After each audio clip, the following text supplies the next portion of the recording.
Rruga alternative që të çon në kampusin e Universitetit Aleksandër Mojsiu Durrës është tani plotësisht aksesueshme për studentët dhe stafin.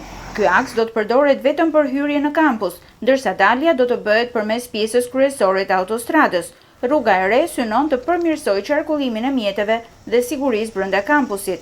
Nga ana tjetër, segmenti rrugor nga do të bëhet dalja automjeteve, ka një infrastrukturë rrugore mjaft problematike, për sa i përket dëmtimit të shtresave asfaltike.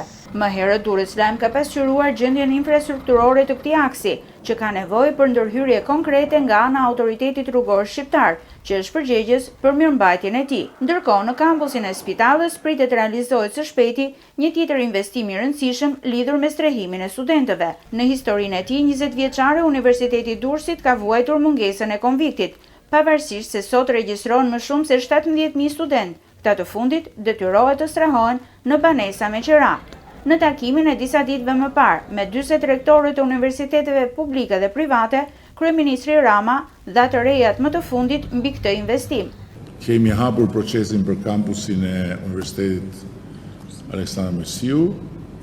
Kemi pas një interes të jo të vogël nga rreth 40 studio ndërkombëtare. Ka i potencial shumë të madh për të krijuar edhe infrastruktur qëndrimi rezidence të studentëve, duke pas parasysh trenin që do të jetë në funksion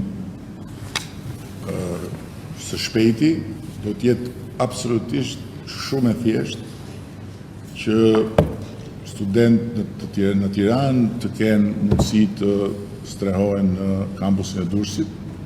Dhe për këtë arsye do të ndërtojmë një kompleks studentor rezidencial shumë të mirë, në mënyrë që të ndihmojmë në zgjidhjen e një problemi të madh që kanë studentët për shkak të çmimeve të larta që ka qerat në Tiranë edhe në Durrës.